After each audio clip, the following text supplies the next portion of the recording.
Hello friends, welcome to editorial analysis by simplified civil services. आज 10 of October को total दो article discuss करेंगे। दोनों आर्टिकल द हिंदू से लिए गए हैं। फर्स्ट आर्टिकल जो डिस्कस किया जाएगा वो है sunset for UK, coal fired power lessons for India. So finally जो यूके है उसने कोल पावर प्लांट को डीकमीशन कर दिया है। सारे कोल पावर प्लांट वहाँ पर शट डाउन हो गए हैं और इंडिया के लिए क्या लेसन्स हैं इसके बारे में आर्टिकल आया है। जो लेसन्स हैं वो डायरेक्टली आपको पूछे जा सकते हैं यूपीएससी में। ऐसे नहीं पूछा जाएगा कि यूके से क्या लेसन ले सकते हैं, ये पूछा जा सकता है कि इंडिया का रोड मैप क्या होना चाहिए for decommissioning of thermal power plant. इस तरह का मेंस में क्वेश्चन आएगा। सो लास्ट पैराग्राफ बहुत इंपॉर्टेंट है, उसे नोट्स बनाकर लिखेंगे। नेक्स्ट आर्टिकल जो डिस्कस करेंगे वो है transform work places into supportive spaces. Work place toxic हो गए हैं, स्ट्रेसफुल हो गए हैं, वर्कर्स एंजाइटी में जी रहे हैं और फाइनली सुसाइड कर ले रहे हैं। ये नंबर लगातार बढ़ते जा रहा है। किस तरीके से हम वर्क प्लेस को ट्रांसफॉर्म कर सकते हैं, क्या क्या चीज़ें की जा सकती है, ये सारे चीज़ें आपको पूछी जा सकती है। इंडियन सोसाइटी में इस तरह का क्वेश्चन आ सकता है। काफ़ी बार इस तरह की चीज़ें पूछी गई है और ये चीज़ पेंडिंग है तो आपको इस तरह का क्वेश्चन बन सकता है। ठीक, सो मेंस का क्वेश्चन तैयार किया जाएगा इस आर्टिकल के थ्रू। अगर आपको हमारा एनालिसिस पसंद आ रहा है तो प्लीज़ लाइक करें, कमेंट करें, शेयर करें, सब्सक्राइब करें। अगर आपको इसकी पीडीएफ चाहिए तो आप हमारा टेलीग्राम चैनल भी ज्वाइन कर सकते हैं, जिसकी लिंक आपको नीचे प्रोवाइड की गई होगी। मोर पे क्लिक करेंगे, डायरेक्टली लिंक पर क्लिक करके ज्वाइन कर पाएंगे। आइए शुरू करते हैं हमारा एनालिसिस। हमारा फर्स्ट आर्टिकल है sunset for UK, coal fire power lessons for India. Article the Hindu में आया है। GS3 एनवायरनमेंट मेंस के पर्सपेक्टिव से बहुत इंपॉर्टेंट है। प्रीलिम्स 2025 के लिए तो और भी इंपॉर्टेंट है। काफ़ी सारे फैक्ट्स दिए हैं जो आपको यूपीएससी प्री में पूछे जा सकते हैं। अगर थीम की बात करें तो यूके का जो कोल ऑब्लिक थर्मल पावर प्लांट था वो last of the thermal power plant decommission हो गया है। 2025 तक के इन्होंने टारगेट किया था कि ये कोल को कम्प्लीटली फेस आउट करेंगे और इन्होंने ये टारगेट अचीव कर लिया है। इंडिया के लिए क्या लेसन्स हैं उसी के ऊपर ये आर्टिकल आया है। तो आर्टिकल शुरू कर लेते हैं। The shuttering of Britain last coal fired power plant in Nottinghamshire is a milestone and indicate the hastening of an ongoing paradigm shift in energy production globally, but this has by no means has been frictionless transition as it has been portrayed in much of the press. There have also been called to replicate the UK's coal phase out globally. While Britain experiment could hold good for few developed economies, a far more tailor-made approach would required for developing and least developed nation.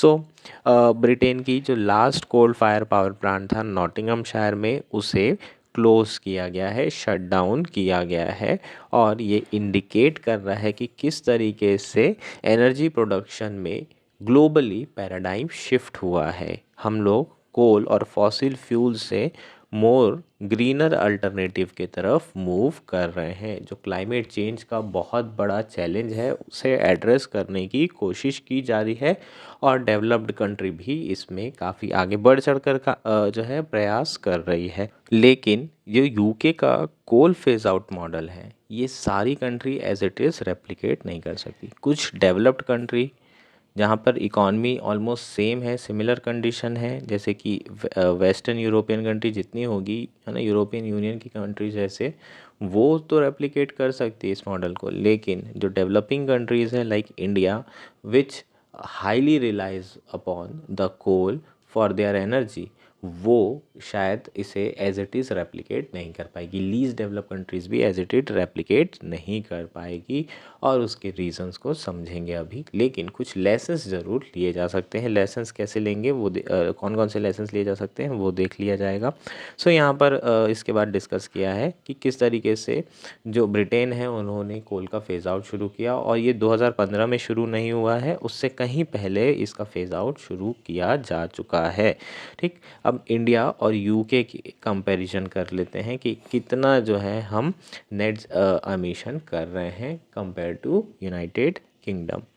Let us consider comparing India with the UK's trajectory to achieve net zero emission at the 21 Glasgow COP, India and China stood out seeking an amendment to the final declaration and having the phrase phasing down and not the phasing out of coal introduced. India pledged to achieve net zero emission by 2070 and meet half of its energy needs from renewable by 2050. So India का अगर net zero emission का जो trajectory है उसकी बात करें तो 2021 जो ग्लासगो COP हुआ था, conference of party UNFCCC framework के अंदर, ठीक। सो UNFCCC के फ्रेमवर्क के अंदर COP21 उसमें ग्लासगो समिट हुआ था। ग्लासगो समिट में इंडिया ने क्या कहा था कि भाई हम फेज़ आउट नहीं करेंगे, हम फेज़ डाउन करेंगे। फेज़ डाउन मतलब धीरे धीरे कम करेंगे और उसके बाद ख़त्म करेंगे। 2070 तक हमारा जो एमिशन होगा वो नेट ज़ीरो होगा। इसका मतलब जितना एमिशन हम CO2 कर रहे हैं उतना ही हम सिंक इन कर लेंगे। फॉर एग्ज़ाम्पल गाड़ियाँ चला रहे हैं खूब, तो गाड़ी से एमिशन होगा, इतने पेड़ लगाएंगे कि जितना एमिशन हो रहा है सारा का सारा वो पेड़ में एब्जॉर्ब हो जाए, ठीक। सो जितना भी एमिशन होगा ओवरऑल ज़ीरो हो जाएगा। It's a zero sum game. हम कब कब करने वाले हैं ये 2070 में। यूरोपियन यूनियन की कंट्रीज़ मैक्सिमम कब अचीव करने वाली हैं, कुछ कंट्रीज़ 2050 तक, कुछ कंट्रीज़ 2045 तक, ठीक। सो इस तरीके से अलग अलग कंट्रीज़ ने टारगेट सेट किए हैं। इंडिया ने कहा कि भाई हम अपनी जो एनर्जी नीड्स हैं वो रिन्यूएबल एनर्जी से जो है लेंगे। Half of the energy needs हम लोग रिन्यूएबल एनर्जी से मीट करेंगे बाय 2050 तक। सो इंडिया के पास सफिशिएंट टाइम है क्लाइमेट फ्रेंडली टेक्नोलॉजीज़ में शिफ्ट होने का और साथ में अपनी इकोनॉमिक ग्रोथ पर भी फोकस करने का। इंडिया ने ये जो टारगेट किए हैं ये इतने लेट टारगेट क्यों किए हैं, क्योंकि इंडिया की बहुत बड़ी पॉपुलेशन अभी पॉवर्टी में है और उनकी एनर्जी नीड्स को सस्ते में फुलफ़िल करना है और कोल से सस्ता कुछ भी नहीं है। सो इंडिया को इतने सारे लोगों को पॉवर्टी से बाहर निकालना है और उनका इमीडिएट कंसर्न यही है। फ्यूचर की पॉपुलेशन के बाद में तो बाद में सोचेंगे, पहले जो प्रेजेंट में लोग जी रहे हैं उनकी ज़िंदगी को बेहतर बनाना, उनकी स्टैंडर्ड ऑफ लिविंग को बेहतर बनाना, ये सरकार का टारगेट है। सो कहीं ना कहीं बैलेंस आउट करना होगा। फ्यूचर के जो जनरेशन है उनके लिए हमें क्लाइमेट को बचाना है, प्रेजेंट जनरेशन है उनके स्टैंडर्ड ऑफ लिविंग को बेहतर करना है। सो कहीं ना कहीं ये दोनों चीज़ों को बैलेंस करते हुए काम करना होगा। इसलिए सरकार धीरे धीरे फेज आउट कर रही है कोल को और धीरे धीरे ग्रीन टेक्नोलॉजीज़ में स्विच हो रही है ताकि कॉस्ट ऑफ डेवलपमेंट बहुत ज़्यादा इंक्रीज़ ना हो जाए। सो अगर इंडिया के एमिशन की बात करें तो थर्ड लार्जेस्ट कार्बन एमिटर है। सबसे ज़्यादा कौन है, यूनाइटेड स्टेट्स और चाइना। इंडिया लगभग 2.9 गीगा टन्स एमिट किया था 2023 में, much far ahead of UK's 384 million metric ton in the same year. So UK से इंडिया कहीं ज़्यादा एमिशन कर रहा है। इसका मतलब इंडिया को जल्दी फेज आउट करना चाहिए, बहुत सारे लोग ऐसा भी बोल सकते हैं, पर इंडिया की पॉपुलेशन 20 टाइम्स ज़्यादा है यूके से। अगर पर कैपिटा एमिशन देखेंगे तो इंडिया का केवल 2 टन है 2023 में, less than half of the global average of 4.6 and almost the third of UK 5.5 ton in the same year. मतलब यूके का हर आदमी पर ईयर में 5.5 टन एनर्जी यूज़ कर रहा है, कंज्यूम कर रहा है। वहीं इंडिया का हर इंसान पर कैपिटा मतलब हर एक आदमी maximum 2 ton of energy consume कर रहा है पर ईयर। सो इंडिया में बहुत जो है कम एनर्जी कंज्यूम की जा रही है लोगों के द्वारा पर पर्सन की यहाँ पर हम बात करें। सो पर कैपिटा में यूके 3 टाइम्स ज़्यादा है इंडिया से, इसलिए यूके को करने की ज़रूरत भी है। क्या करने की ज़रूरत है, फेज़ आउट करने की ज़रूरत है, ठीक। अब बात कर लेते हैं इंडिया की कोल स्टोरी की। ये वाला जो पार्ट है ये सारा का सारा प्रीलिम्स के लिए इम्पॉर्टेंट है, मेंस के लिए एज सच बिल्कुल इम्पॉर्टेंट नहीं है। मैं आपको एक बार बता देता हूँ क्या क्या ये चीज़ें इसमें हैं। इसको आपको प्री के लिए याद करना होगा, ठीक। इंडिया फर्स्ट कोल माइन कहाँ बनी थी, रानीगंज कोल फील्ड, जो कि वेस्ट बंगाल और झारखंड के बीच में प्रेजेंट है। While it was establish as early as 1774 by the British East India Company, this led to large scale coal extraction from much of India eastern and central state of Jharkhand, West Bengal, Orissa, Chhattisgarh and Madhya Pradesh. So Raniganj coal field India की first coal mine थी। British era और British East India Company के द्वारा इसे जो है establish किया गया था 1774 में। सो ये आपके लिए या इम्पॉर्टेंट फैक्ट हो जाएगा। उसके बाद से लगातार ब्रिटिशर्स ने क्या किया है, इंडिया के जो रॉ मटेरियल है, रॉ कोल है, उसका यूज़ किया है और इंडिया को एक्सप्लॉइट करने का काम। इंडिया का first coal fire power plant the Hussain Sagar thermal power station was established in 1920 in Hyderabad during the Nizam rule. So पहला जो थर्मल पावर प्लांट था वो था हुसैन सागर, जो कि हैदराबाद में 1920 में इस्टेब्लिश किया गया था। It power the twin cities of Hyderabad and Secunderabad well into the early 1980s, but it was not until 1956 when the Trombay power station near Mumbai was commissioned that the thermal power was truly heralded as a Indian mainstay। 1956 के बाद से India के mainstream में energy का main साधन thermal power plant बना जब Trombay power station establish किया गया। Moreover the average age of India coal fire power plant is about 12 years, meaning they have few decades before they could be decommissioned. While India has exported coal to neighboring Myanmar and Sri Lanka, it has largely used its reserve for domestic power production. Of late, it has been importing coal as a power demand has been steadily rising. So, अगर देखें तो India के जो कोल power plant है उनकी average age 12 साल के आसपास है। इंडिया जो थर्मल पावर प्लांट से एनर्जी बन रही है उसे एक्सपोर्ट कर रहा है नेबरिंग कंट्रीज़ को, श्रीलंका को, म्यांमार को, ठीक। और इसके अलावा जो इंडिया का कोल प्रोडक्शन है वो लार्जली डोमेस्टिक कोल से ही ड्रिवन होता है। लेकिन अभी अभी बहुत सारी जो कंपनीज़ है प्राइवेट सेक्टर की वो कोकिंग कोल इंपोर्ट करने लगी है। कोकिंग कोल थोड़ा बेहतर कोल होता है, इसमें ऐश कंटेंट बहुत कम होता है और स्पेशली स्टील इंडस्ट्री के लिए बहुत ज़्यादा इंपॉर्टेंट होता है। हालांकि ये कॉस्टली ज़रूर होता है, लेकिन कोकिंग कोल धीरे धीरे इंपोर्ट उसका बढ़ते जा रहा है। और उसका एक बहुत बड़ा रीज़न ये भी है कि जो डिमांड है इलेक्ट्रिसिटी की वो लगातार बढ़ती जा रही है, कोल की डिमांड भी बढ़ती जा रही है। सो ये हमारा कुछ करंट स्टेटस हो जाएगा, इंडिया से रिलेटेड और हिस्ट्री हो जाएगी। ये इतना पार्ट जो है अलग ही है ना, ये प्रीलिम्स वाला है, इसको मेंस वाली चीज़ों से अलग रखेंगे। नाउ बात कर लेते हैं, India is yet to reach its peak coal production and consumption which is expected between year 2035 and 30, है ना। तो इंडिया अभी तक के अपना पीक कोल प्रोडक्शन पर नहीं पहुंचा है। पहले तो इंडिया पीक पर जाएगा और उसके बाद फिर इस तरीके से इंडिया का इन्वर्स यू कर्व बनेगा और फिर गिरना शुरू होगा। सो ये जो पीक पोजीशन है, ब्रिटेन 80 साल पहले पहुंच चुका था और 80 साल के बाद उसने धीरे धीरे फेज आउट की है सारी चीज़ों को। सो इंडिया 2030-35 में पहुंचेगा, लेकिन इंडिया 80 साल तक वेट नहीं कर सकता। अबाउट 70% ऑफ इस energy output is currently from coal, accounting for 218 gigawatt of installed capacity. India की लगभग 70% एनर्जी आउटपुट कोल से आ रहा है। It has more than 350 operational mines and about 120 new ones have been plan. Total एक 350 operational mines हैं और 120 अभी प्लान की जा रही है कोल की। यहाँ पर हम बात कर रहे हैं कोल माइंस लगभग 350 ऑपरेशनल माइंस हैं। जितना ज़्यादा कोल माइनिंग होगी उतना कोल निकलेगा और उसको उसी से तो इलेक्ट्रिसिटी बना रहे होंगे। The mines provide direct employment to almost 3,40,000 miners. एक एस्टिमेट के हिसाब से लगभग 4 लाख लोगों को इससे के थ्रू नौकरी मिल रही है। बहुत सारे लोगों का कहना है कि ये अंडर एस्टिमेशन है, क्योंकि बहुत सारे एग्रीकल्चर वर्कर हैं जो कि जो स्लैग सीज़न होता है उसमें एज अ माइनर की तरह काम करते हैं। सो इनफॉर्मल जॉब्स को भी अगर इंक्लूड कर लें, इनडायरेक्ट जॉब्स को भी इंक्लूड कर लें, तो ये नंबर कहीं ज़्यादा हो सकता है।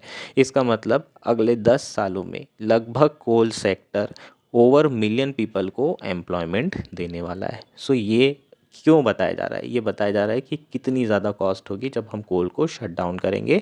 क्यों कॉस्ट बढ़ जाएगी? क्योंकि इतने सारे लोग, almost over million of people लोग किस पर डिपेंड करेंगे? कोल पर डिपेंड करेंगे। और कोल इंडस्ट्री अगर बंद होती है तो उनकी नौकरियां जा सकती हैं। Having made the case that a direct comparison on coal phase out between the two countries can not be met, there are lessons that India could be learn from UK transition. ठीक, so यहाँ पर यही कहा जा रहा है कि UK की कंडीशन अलग है, इंडिया की कंडीशन अलग है, अलग अलग कंट्री हैं, सोशो इकोनॉमिक कंडीशन अलग है, इसलिए इंडिया रेप्लिकेट तो नहीं कर सकती जिस तरीके से यूके ने फेज आउट किया, लेकिन बहुत सारी चीज़ें सीख सकती है। और वो क्या है लेसन्स, उसे देखना है। ये वाला जो पोर्शन है ये आपके मेंस के लिए इम्पॉर्टेंट होगा, बस इतना। ठीक है, कुछ डेटा है उसे आप लिखेंगे। बाकी हमारा जो मेन है पोर्शन वो ये है कि इंडिया को अपना ट्रांजिशन किस तरीके से करना चाहिए, ग्रीन टेक्नोलॉजी में और किस तरीके से कोल फेज आउट करना चाहिए, और उसके लिए आप यूके से क्या लेसन्स ले सकते हैं। ये मेंस में क्वेश्चन पूछा जा सकता है और बस यहीं से आपका मेंस का आंसर होगा।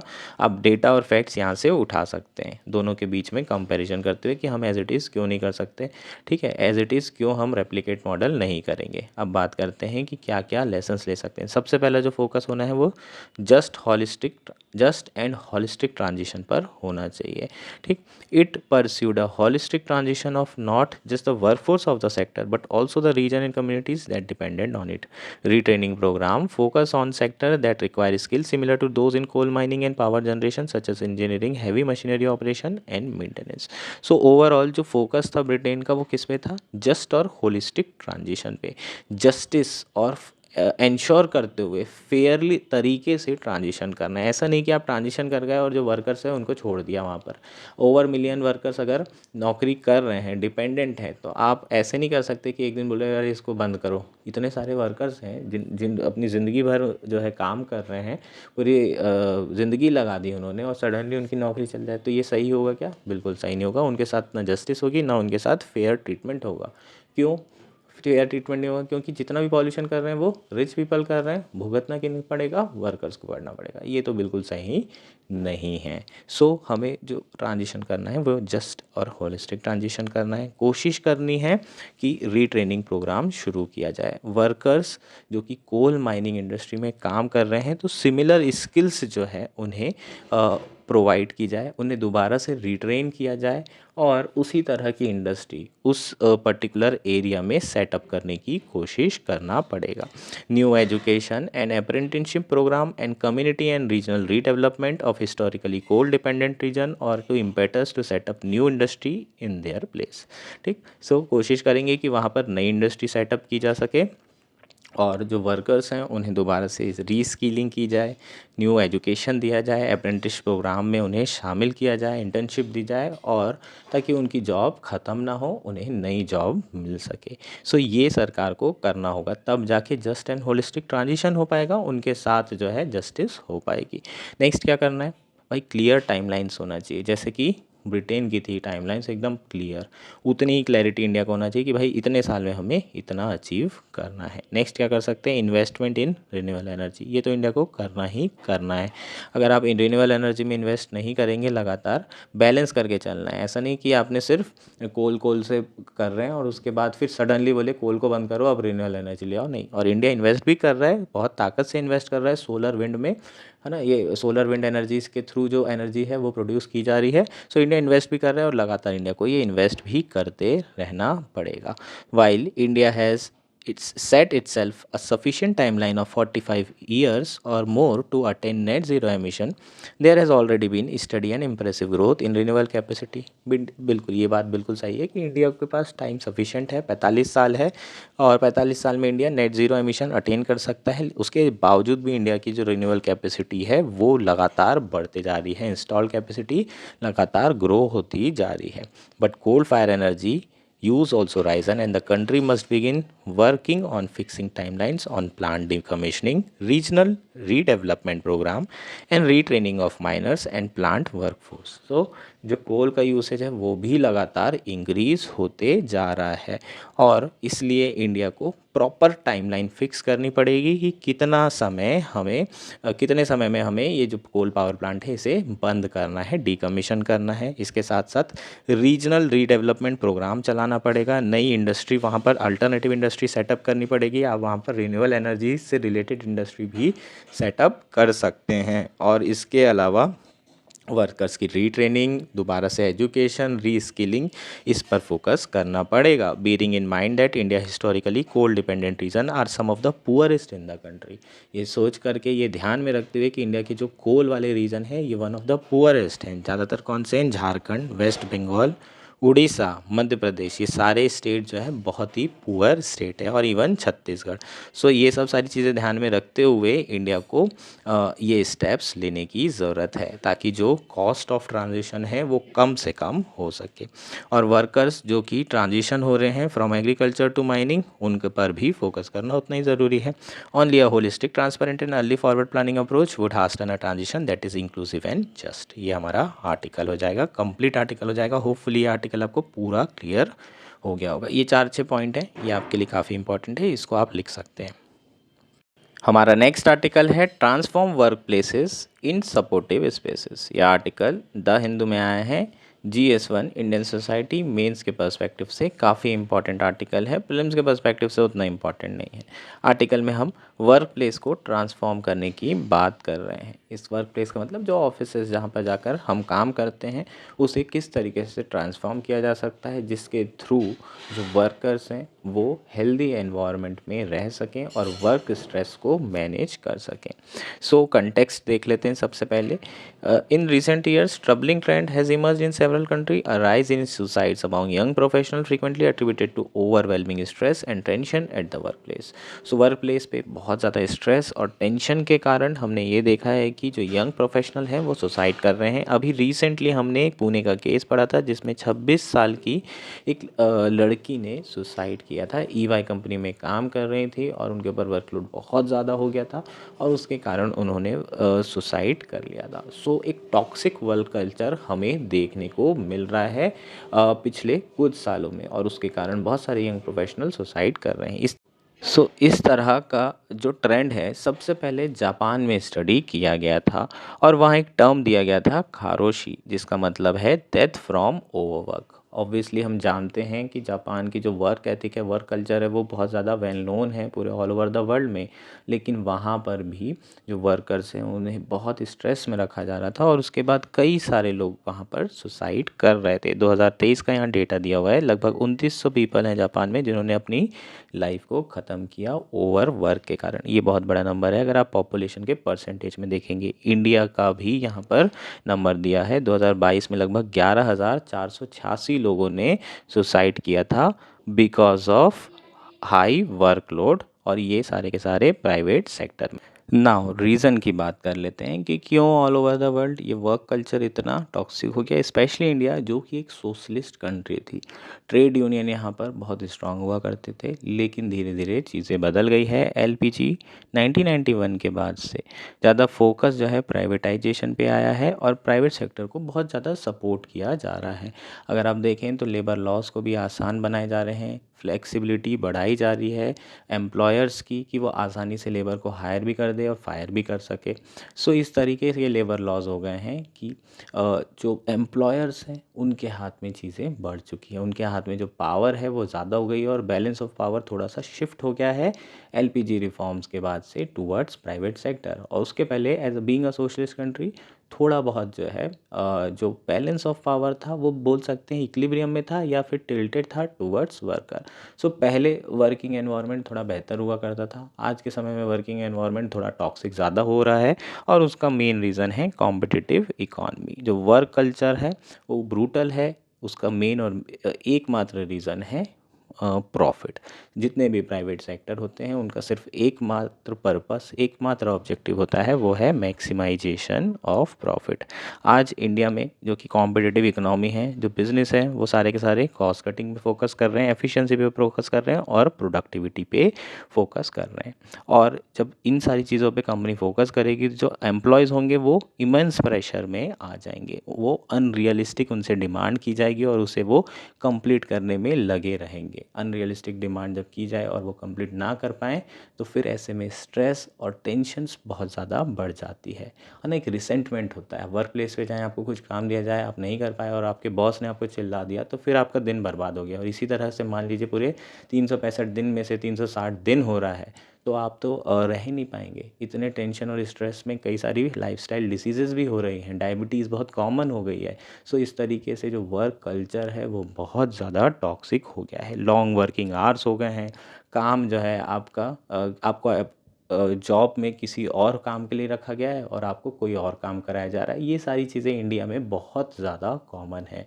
सैटरडे संडे को बुलाया जा रहा है, छुट्टियां आपको मिल नहीं रही हैं, वेकेशंस पे आप जा नहीं पा रहे हैं और ओवरऑल इतना थक जा रहे हैं कि आपसे बाकी कोई चीज़ हो नहीं पा रही है। आपकी सोशल लाइफ ऑलमोस्ट ख़त्म हो चुकी है, आप अपने फैमिली के साथ टाइम नहीं बिता पा रहे हैं और ऐसे वर्क कल्चर में फिर लोग ज़्यादातर सुसाइड करते हैं। सो employees Pushing employees to their limits will filter out the weak and reward the strong, fostering a culture of hyper competition. जो बिजनेसेस हैं वो ये बिलीव करते हैं कि भाई ऐसा करो कि खूब जो है काम दो, जो ज़्यादा काम कर पाएगा वो स्ट्रांग होगा और उसे हम प्रमोशन देंगे, है ना। तो सारे के सारे लोग वर्किंग आवर से बाहर काम क्यों कर रहे हैं, मना क्यों नहीं कर पाते। उनको लगता है अगर हम मना करेंगे तो बॉस किसी और को प्रमोशन दे देगा, हमें जो इनकरेजमेंट है वो नहीं मिलेगा, हमें जो इंसेंटिव है वो नहीं मिलेगा, हमें जो बोनस है वो नहीं मिलेगा। और इसलिए ये जो हाइपर कंपटीशन का कल्चर है वो चल रहा है इंडिया के ऑफिस में, स्पेशली प्राइवेट सेक्टर में खूब काम कर रहे हैं लोग, एकदम घिस घिस के काम कर रहे हैं और मना भी नहीं कर पाते हैं, ये भी एक फैक्ट है। However, this distorted view ignore this steep human cost. Chronic stress leads to burnout, anxiety, depression and tragically suicide in some cases. लेकिन ये जो distorted view है ये कहीं ना कहीं इग्नोर कर रहा है कि जो ह्यूमन कॉस्ट है वो कितनी ज़्यादा हाई हो रही है, लोगों को एनजाइटी, स्ट्रेस, इस तरह की प्रॉब्लम हो रही है, कुछ केसेस में लोग सुसाइड भी कर रहे हैं। Researchers has consistently shown that the happier employees are more productive. ये रिसर्च हमेशा से बता रही है कि जितने एम्प्लॉयज़ खुश रहेंगे उतने ज़्यादा प्रोडक्टिव होंगे। उसके बावजूद भी जो बिजनेस एनवायरनमेंट है, जो एम्प्लॉयर्स बिलीफ है वो यही है कि जितना रगड़ सकते हो इनको रगड़ो, इनको खाली बैठने नहीं देना है। ये सारी चीज़ें जो है दिमाग में एम्प्लॉयर्स के रहती है, जबकि जितने एम्प्लॉयज़ खुश रहेंगे उतने ज़्यादा लॉयल रहेंगे, उतने ज़्यादा प्रोडक्टिव रहेंगे। ह्यूमन रिलेशन मूवमेंट जो 20th सेंचुरी के अर्ली में शुरू हुआ था, उसने एम्प्लॉय के सेटिस्फेक्शन की इम्पोर्टेंस की बात की गई थी। यही पर्सपेक्टिव दोबारा से आज रिगेन ट्रैक्शन में आ रहा है। आज दोबारा से यही जो पर्सपेक्टिव है न्यूज़ में चल रहा है, डिबेट में आ रहा है कि क्या एम्प्लॉयर और एम्प्लॉय के रिलेशन को बैलेंस रखने की ज़रूरत है। जो पावर है उसे एक तरफ शिफ्ट ना होते हुए बैलेंस आउट करना, प्लस एम्प्लॉय के सेटिस्फेक्शन पर ज़्यादा फोकस करने वाले वर्क कल्चर को सपोर्ट करने की ज़रूरत है। जो लॉन्ग वर्किंग आवर्स हैं उसे कम किया जाए, फ्लेक्सिबल वर्किंग आवर्स रखा जाए, मेंटल हेल्थ इनिशिएटिव रखा जाए और पॉलिसीज़ ऐसी लाई जाए जिसके थ्रू वर्क लाइफ बैलेंस बना रह सके। ये सारी चीज़ें पर डिबेट हो रही है। तो किस तरीके से हम जो है वर्क प्लेस को बेहतर बना सकते हैं, अब ये स्टेप्स दी हुई है, ये आपके लिए इंपॉर्टेंट है। यहाँ से आपका सॉल्यूशन आ जाएगा। आपको यही पूछा जाएगा कि वर्क प्लेस में बहुत टॉक्सिक वर्क कल्चर हो गया है और उसके कारण सुसाइड बढ़ गए हैं, उसके रीजंस क्या हैं, पहली चीज़, और दूसरा कैसे हम उसे कम कर सकते हैं, क्या आप मेजर्स ले सकते हैं। मेजर वाला पोर्शन यहाँ आ जाएगा। First step for companies is to reassess their work culture and expectation. सबसे पहला स्टेप है कि कंपनी को अपना वर्क कल्चर और एक्सपेक्टेशन दोनों को रीअसेस करना है। Employer should reduce excessive working hours, offer flexible schedules and embrace remote work when possible. Employers को इस पे ध्यान देना है कि भाई जो वर्किंग आवर्स हैं उसे कम करें। 9.5 घंटे, 10 घंटे, इस तरह के वर्किंग आवर्स होते हैं प्राइवेट सेक्टर में यार, 12-12 घंटे तक। और ये तो वर्किंग आवर्स ऑफिशियल हैं, 12-14 घंटे तक आपको बैठ के काम करना पड़ता है। तो ये सबसे पहले इसे कम करना पड़ेगा। दूसरा कि जो शेड्यूल है वो फ्लेक्सिबल हो, किसी दिन ज़्यादा काम आ गया कोई बात नहीं, लेकिन रोज़ ऐसा नहीं होना चाहिए। कभी ज़्यादा काम होगा तो वर्कर कर भी देगा, किसी दिन कम रहेगा तो उसे छुट्टी भी दे देनी चाहिए। ठीक, इस तरीके से बैलेंस बना के रखना चाहिए। और अगर मान लो कि उसे घर जाना है तो वर्क फ्रॉम होम फैसिलिटी भी उसके पास उपलब्ध होना चाहिए। Studies have shown that employees with more control over their schedule report higher job satisfaction and reduce stress level. Encourage करने की ज़रूरत है रेगुलर ब्रेक्स एंड वैकेशन। अगर रेगुलर ब्रेक और वैकेशन एनकरेज किया जाता है तो जो स्ट्रेस है, जो बर्नआउट है, वो ख़त्म हो सकता है। इसके साथ साथ साइकोलॉजिकल सपोर्ट भी प्रोवाइड करना बहुत ज़्यादा ज़रूरी है। कंपनी को इन्वेस्ट करना चाहिए employee assistant programme and ensure that mental health professional are accessible to all the employees. और सभी एम्प्लॉयज़ से लगातार बात करने की ज़रूरत है, उनकी मेंटल हेल्थ के रिगार्डिंग कॉन्वर्सेशन करने की ज़रूरत है, ताकि जो स्टिग्मा अटैच है मेंटल हेल्थ से रिलेटेड वो ख़त्म हो सके और वो हेल्प सीख कर सकें। नेक्स्ट है सुपरवाइज़र और मैनेजर। ये भी इस ट्रांसफॉर्मेशन में बहुत इंपॉर्टेंट रोल अदा कर सकते हैं और इस ट्रांसफॉर्मेशन को ड्राइव कर सकते हैं, क्योंकि जो मैनेजर और सुपरवाइज़र हैं यही हैं जो आपके ऊपर निगाहें रखे हुए हैं। वर्कर्स और एम्प्लॉयज़ के ऊपर जो सुपरवाइज़र निगाह रखा है, अगर वो अर्ली साइंस ऑफ बर्नआउट को रिकॉग्नाइज कर ले और इमोशनल एग्जॉशन और डिसएंगेजमेंट इस तरह के इश्यूज़ को रिकॉग्नाइज कर लेगा तो और तुरंत इंटरवीन कर देगा तो जो प्रॉब्लम है वो एस्केलेट नहीं होगी। मान लीजिए बहुत ज़्यादा किसी को प्रॉब्लम हो गई तो उसे तुरंत 3 दिन की छुट्टी दे दें, तो भाई तू जा अपना घर पे रहे, अपने फैमिली के साथ टाइम बिता, काम कंप्लीट हो गया है, अब ज़रूरत नहीं है। इस तरीके से आप जो है क्या कर सकते हैं, जो वर्क कल्चर है उसे बेहतर बना सकते हैं। A culture where mental health check in are routine and stress management is prioritize can create a healthier and more sustainable workforce. So वो वर्क प्लेस जहाँ पर लगातार मेंटल हेल्थ चेकअप्स होंगे, रूटीन रहेगी, ये सारी चीज़ें रूटीन में मेंटल हेल्थ चेकअप्स होंगे, वो वर्क प्लेस ज़्यादा सस्टेनेबल वर्क प्लेस होगा और हेल्दियर वर्क प्लेस होगा। इसके अलावा जो कंपनी है उनको प्रोडक्टिविटी मेजर करने का तरीका बदलना चाहिए। Their focus should be away from measuring productivity solely based on the quality of time spent, quantity of time spent and deadlines met. Instead, the performance metric should emphasize the quality of work। है ना, कितने घंटे बैठ के काम कर रहे हैं इससे कोई मतलब नहीं है। अगर कोई एम्प्लॉय एफिशिएंट है और वो 4 घंटे में सारा काम कर दे रहा है तो फिर एफिशिएंट एम्प्लॉय को ज़्यादा इनकरेज करने की ज़रूरत है। ऐसे नहीं कि उसको और 15-20 काम पकड़ा दिए, ऐसा पता चला कि आपने आज जल्दी कर लिया और उसको आपको और ज़्यादा काम पकड़ा दिया गया, ऐसा बिल्कुल नहीं है। लेकिन जो कंपनीज़ हैं उन्हें क्वालिटी ऑफ वर्क को सपोर्ट करना चाहिए, क्वालिटी ऑफ वर्क को प्रमोट करना चाहिए, एनकरेज करना चाहिए। जिनका वर्क अच्छा है, कम टाइम में अच्छा काम कर रहे हैं, उनको जो है आप इंसेंटिव दीजिए। कोई बहुत सारे ऐसे एम्प्लॉय हैं जो दिन रात बैठे रहते हैं, लगे रहते हैं, लेकिन ओवरऑल जो है आउटपुट उतना ज़्यादा नहीं आता, उतना ज़्यादा प्रोडक्टिविटी नहीं होती। सो जो फोकस है कंपनी का प्रोडक्टिविटी मेजर करने का, वो क्वांटिटी ऑफ टाइम स्पेंड से हटा करके क्वालिटी ऑफ वर्क पर करने की ज़रूरत है। This approach would help create an environment where output is value for its depth and impact rather than sheer volume. Lastly, deeply ingrained myth that constant busyness equates to productivity must be debunked। बहुत सारे ऐसे workers होते हैं जो अपने आप को busy रखते हैं पर इसका मतलब ये नहीं है कि वो प्रोडक्टिव हैं। बहुत सारे लोग ऐसे हैं जो 4 घंटे में काम करते हैं और निकल लेते हैं और वो एफिशिएंट भी होते हैं और प्रोडक्टिव भी होते हैं, लेकिन जो बहुत देर तक बैठा हुआ है, काम कर रहा है, घिस रहा है, उसको हम सोचते हैं कि ये ज़्यादा अच्छा वर्कर है, ये ज़्यादा प्रोडक्टिव वर्कर है, और ऐसे में फिर चाटुकारिता भी चालू होती है। Balance and sustainable work culture benefits employee and their organisation. Employer should set realistic expectation and employee must feel empower to set boundary around their working hours. ठीक, सो एम्प्लॉयर्स को रियलिस्टिक एक्सपेक्टेशंस रखनी चाहिए और जो गोल और targets हैं वो भी रियलिस्टिक बनाने चाहिए एम्प्लॉयज़ के लिए, और एम्प्लॉय को भी अपनी जो बाउंड्रीज है, वर्किंग आवर्स हैं, उसे सेट रखना चाहिए, उसके बाहर काम नहीं करना चाहिए और नो बोलने की उसको जो है आदत होना चाहिए अगर वर्कलोड अनमैनेजेबल हो जा रहा है। ऐसा नहीं कि भाई लेते ही जा रहे हो, लेते जा रहे हो कि हमारा प्रमोशन नहीं होगा, हमारा जो बॉस है वो गुस्सा हो जाएगा, इस तरीके से नहीं करना है। ब्रेकआउट होते तक कि आपको काम नहीं करना है। The issue of work place stress is both societal and personal, addressing it require collective effort. है ना, जो जो वर्क प्लेस का स्ट्रेस इशू है ये सोसाइटल भी है और पर्सनल भी है। कहीं ना कहीं सोसाइटल वैल्यू भी बहुत ज़्यादा रिस्पॉन्सिबल है। सोसाइटी में स्टेटस चाहिए तो ज़्यादा काम करना पड़ेगा, ज़्यादा मेहनत करनी पड़ेगी, तब जाके BMW आएगी, वरना बाजू वाले की है ना ऑलरेडी थार है, दिक्कत हो जाएगी, उसको बीट करना है ना। तो सोसाइटल वैल्यू ये भी एक बहुत बड़ा इशू है, और पर्सनल भी हमें सेटिस्फेक्शन मिलता है अगर जो है हम ज़्यादा पैसा कमाएं, उसके लिए ज़्यादा मेहनत करते हैं।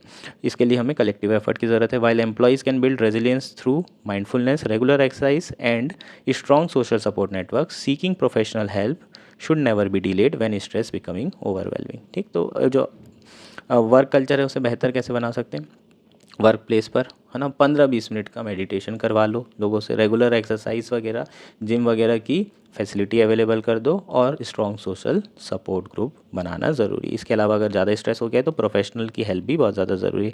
Employer and employee must take concrete step to break cycle of overwork and promote a culture that is very holistic wellbeing. Only by doing so we can achieve sustainable productivity and future where life is valued above profit. यहाँ पर जो and है वो बस इतना ही लिखा है कि अगर हम ये सारी स्टेप्स लेते हैं तो एक सस्टेनेबल प्रोडक्टिविटी और फ्यूचर वर्क कल्चर डेवलप हो जाएगा जहाँ पर प्रॉफिट से ऊपर लाइफ को रखा जा रहा है। ये हमारा कंप्लीट आर्टिकल था। That's it for today. Thank you and enjoy your day.